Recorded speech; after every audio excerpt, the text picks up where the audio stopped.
ராதே ராம். நம்ம குருநாதர் நமக்கு அழகாக சொல்லக்கூடிய ஒரு விஷயம், நம்ம காலையில் எந்திரிக்கும் பொழுது ஹரிநாமத்தை சொல்லிக்கிட்டே எந்திரிக்கணும் அப்படின்னு சொல்லுவாங்க. குளிக்கிறச்ச ஹரி ஹரி ஹரி அப்படின்னு சொல்லி குளிக்கணும் அப்படின்னு சொல்கிறாங்க.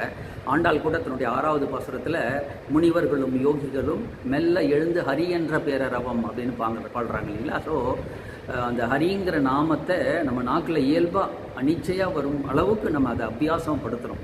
பாகவதம் படிக்கிறச்சும் ஒவ்வொரு சாப்டர் முடிக்கும் போதும் நம்ம ஹரையே நமக ஹரையே நமக சொல்கிறோம் இல்லைங்களா. இதுக்கெல்லாம் ஆதாரம், ஒரு ப்ரூஃப் எங்கே இருக்குது அப்படின்னு பார்த்தோம்னா, பாகவதத்திலேயே 12வது ஸ்கந்தத்தில் 12வது அத்தியாயத்தில் 46வது ஸ்லோகத்தில் என்ன சொல்லப்பட்டிருக்குன்னா, நம்ம கீழே விழர்ச்ச வழுக்கும் பொழுது, நம்ம பெரிய கஷ்டத்தில் இருக்கும் பொழுது, இல்லை நாம் தும்மும் பொழுது, நம்மை அறியாமல் நம்ம நாக்கு ஹரி ஹரையே நமகா அப்படின்னு சொல்லினா நம்முடைய சகல பாவங்களும் நீங்குகிறது அப்படின்னு அந்த ஸ்லோகம் சொல்லுது. ஆக இந்த ஹரிநாமத்தை நம்ம நாக்குக்கு பழக்கப்படுத்தணும். அது பெரிய பாக்கியமாக அமையும். நம்ம பாவங்களை போக்குங்கிறதுக்கு இது பெரிய ஆதாரமாக இருக்கு இல்லையா. ராதே ராதே.